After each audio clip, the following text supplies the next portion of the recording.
Bismillahirrahmanirrahim. Assalamualaikum warahmatullahi wabarakatuh. Alhamdulillahilladzi ja'ala as-siyama faridatan wa qiyama laylihi tatawwu'an. Asyhadu an la ilaha illallah wahdahu la syarikalah wa asyhadu anna Muhammadan abduhu wa rasuluh.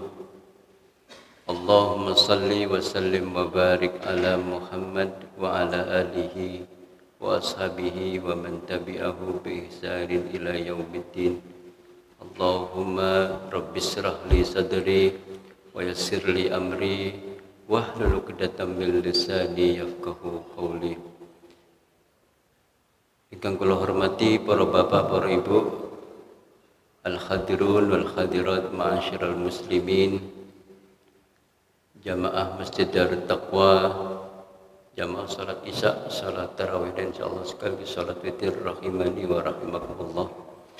Mari sebelumnya kita panjatkan puji syukur kita kehadirat Allah Subhanahu wa taala. Kiranya sampai pada malam hari ini Allah masih memberikan kesehatan kepada kita sekalian, sehingga kita dapat terus istiqomah menjalankan ibadah puasa pada tahun ini sampai pada malam hari ini.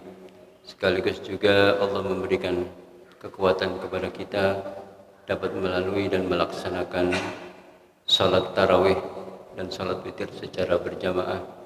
Berikut dengan ibadah-ibadah kita yang lain, termasuk di dalamnya adalah tilawatil Quran. Oleh karena itu, senantiasa kita memohon kepada Allah Subhanahu wa taala semoga setiap aktivitas ibadah yang kita jalankan sepanjang Ramadan tahun ini sampai dengan malam hari ini dapat diterima oleh Allah Subhanahu wa taala, yang nantinya dapat memperberat timbangan amalan kita di akhirat kelak. Amin ya rabbal alamin. Salawat dan salam semoga tetap terlimpahkan kepada junjungan kita Nabiullah Muhammad sallallahu alaihi wasallam. Hadirin sekalian yang dirahmati Allah Subhanahu wa taala, sesuai dengan tema yang akan kita bahas sedikit pada malam hari ini adalah tentang anjuran sedekah baik di saat lapang maupun di saat sempit. Wabil khusus terutama adalah saat kita berada di bulan suci seperti ini, bulan yang penuh berkah dan bulan yang sangat dimuliakan Allah Subhanahu wa taala. Jamaah sekalian, hidup itu selalu berputar keadaannya. Kadang ada sebagian orang itu di atas, kadang di bawah. Selalu berpasangan antara kaya dan miskin. Ada yang sehat, ada yang sakit. Seseorang tidak disebut orang yang kaya kalau enggak ada orang miskin. Seseorang tidak disebut orang miskin kalau semua orang itu kaya. Jadi sebenarnya persoalannya bukan kaya dan miskin, bukan masalah lapang atau sempitnya rezekinya seseorang, tapi bagaimana kemudian dari masing-masing orang seperti ini, baik yang diberikan kelapangan ataupun kesempitan dalam hal rezeki, menyikapi apa yang harus mereka lakukan sesuai dengan tuntunan Allah Subhanahu wa taala. Dan itu bagian dari ujian Allah sebetulnya. Baik kaya maupun miskin, sukses ataupun gagal, di atas ataupun di bawah. Makanya ayat tentang sedekah itu bukan hanya ditujukan kepada orang-orang yang kaya sebetulnya. Bukan hanya ditujukan kepada orang-orang yang mampu, tetapi orang yang tidak mampu pun diberikan peluang yang sama supaya mendapatkan kesempatan mendapatkan pahala yang sama dengan orang-orang yang mampu. Cuma nominalnya saja yang berbeda.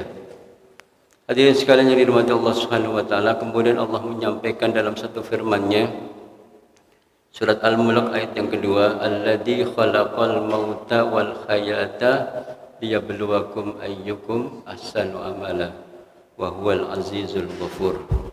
Kata Allah, dan dialah Allah yang telah menjadikan kematian dan kehidupan itu sebagai ujian bagi kalian semua, untuk mengetahui atau agar Allah mengetahui siapa di antara kalian yang paling baik amal solehnya. Begitupun dengan masalah harta.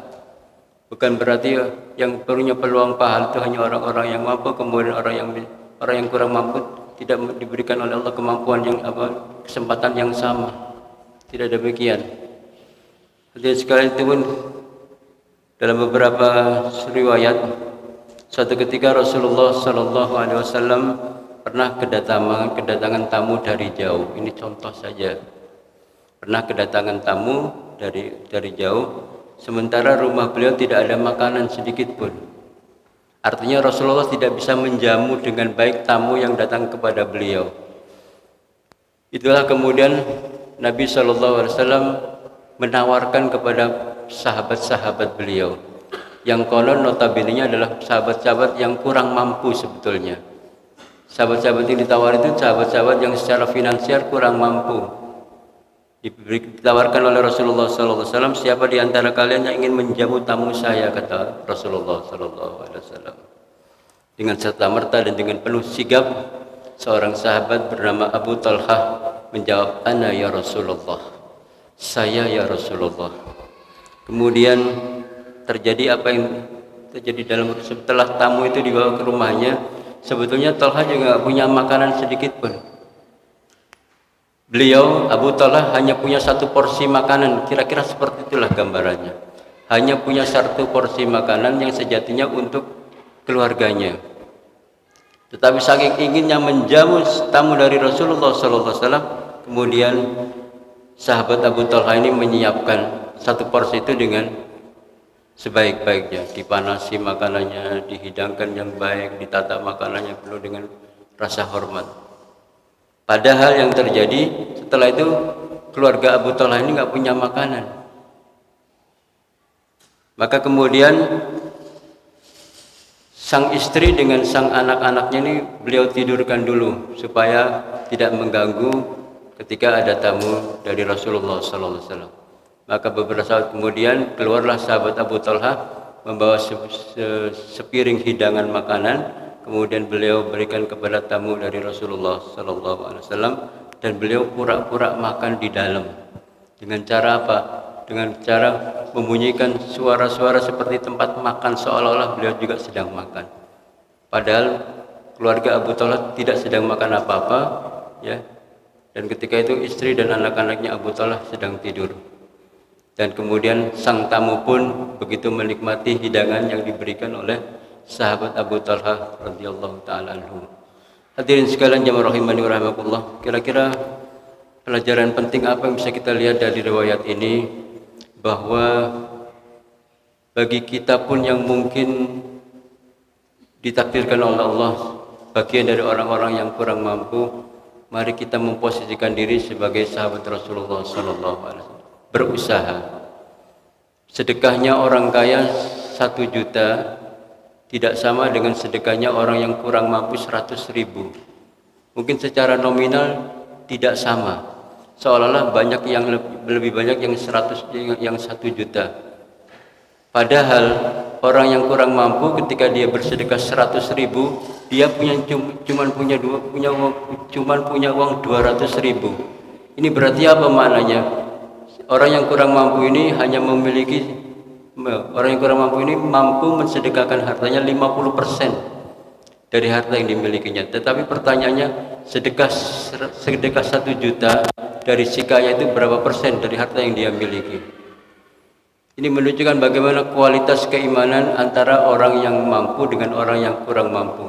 Maka disitulah para jamaah sekalian, bagaimana kemudian Islam sangat menganjurkan untuk bersedekah bagi kita semuanya, baik saat-saat kita sedang dalam keadaan lapang maupun dalam keadaan sempit, tidak mengurangi kesempatan untuk memperoleh pahala yang sebesar-besarnya di sisi Allah Subhanahu wa taala.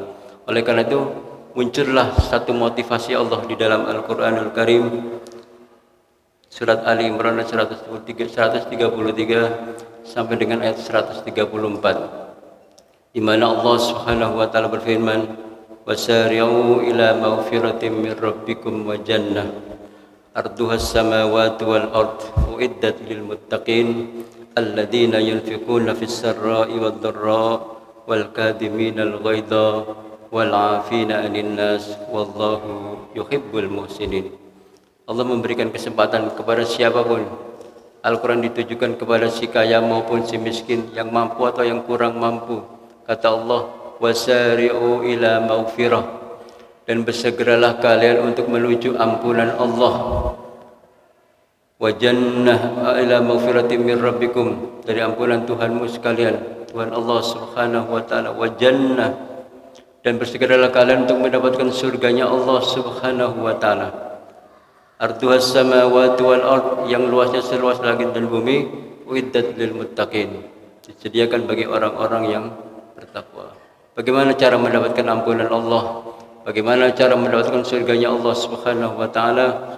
Dijelaskan di dalam ayat yang ke-134 surat Ali Imran, alladzina yunfiquna fis sarra'i wad dharra, yaitu orang-orang yang menginfakkan hartanya di jalan Allah Subhanahu wa taala, baik dalam keadaan lapang maupun dalam keadaan sempit.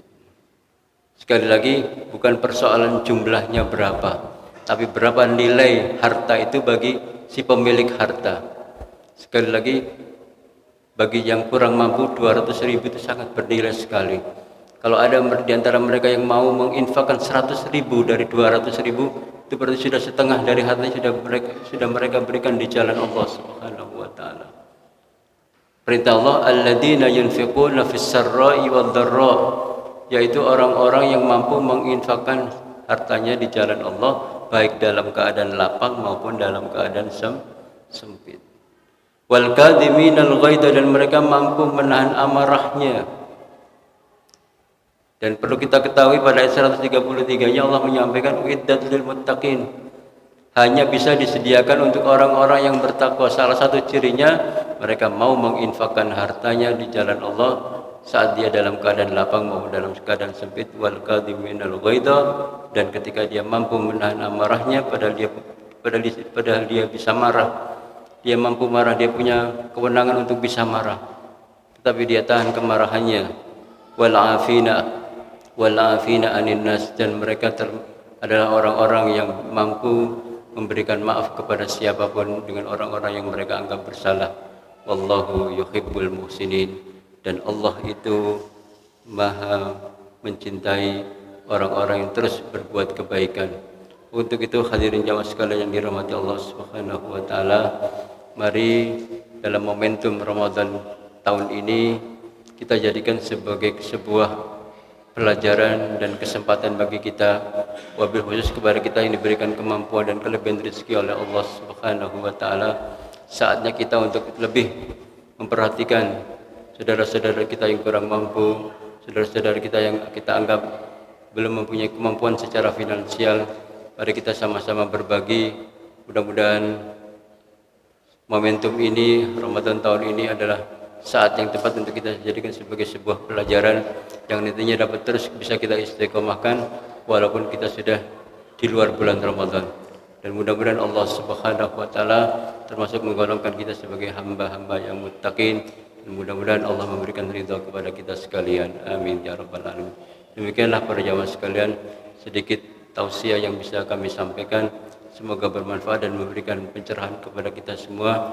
Kurang lebihnya mohon maaf. Wal afu minkum. Hadanallahu wa iyyakum ajmain. Wassalamualaikum warahmatullahi wabarakatuh.